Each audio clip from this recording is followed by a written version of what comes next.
दोस्तों नमस्कार। दोस्तों, बच्चे अक्सर हमारे सामने कहते हैं कि हम तो साइंस को मानते हैं, ज्योतिष को नहीं मानते। उनका भी दोष नहीं है, क्योंकि उन्होंने ज्योतिष को पढ़ाया नहीं गया।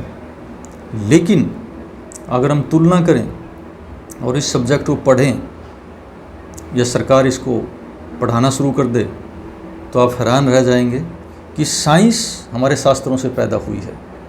शास्त्र बहुत बड़ा समुद्र है, साइंस एक बूंद है, उसी में से खोज कर रही है। जितनी भी शोध हुई, जितनी भी खोज हुई, चंद्रयान, मंगलयान, आदित्य L1, वो हमारे शास्त्रों में जो रिपोर्ट आई है वो पहले से लिखी पड़ी है।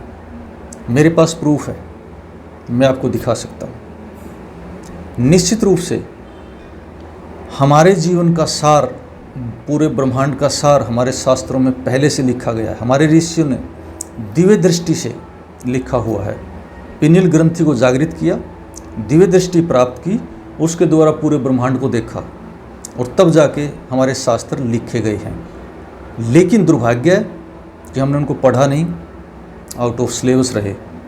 नहीं तो आज भी हम बहुत बड़ा हमारे जीवन जीने का एक सार, एक रास्ता शास्त्रों से चुन सकते हैं।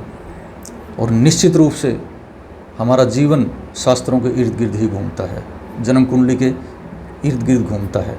जन्म कुंडली में जैसी ग्रहों की पोजीशन होती है वैसा ही हमारा जीवन होता है। और जिस तरह से अंगूठे का निशान कभी मैच नहीं होगा, आँखों की पुतली कभी किसी की मैच नहीं होंगी, इसी तरह हमारे शरीर की सुगंध वो भी किसी की मैच नहीं होगी। इसी तरह से 9 ग्रह किसी के मैच नहीं होंगे, वो अलग अलग फल देंगे। जिस तरह से 0 से 9 अंक पूरे ब्रह्मांड में वही अंक हैं, उसी तरह से 9 ग्रह हर इंसान के जीवन में अलग अलग फल दे रहे हैं। बहुत बड़ा विज्ञान है, आप इसका फ़ायदा उठा सकते हैं। और जन्म कुंडली निश्चित रूप से दिखवानी चाहिए और उसके उपाय करके आप अपने जीवन को बदल सकते हैं। धन्यवाद।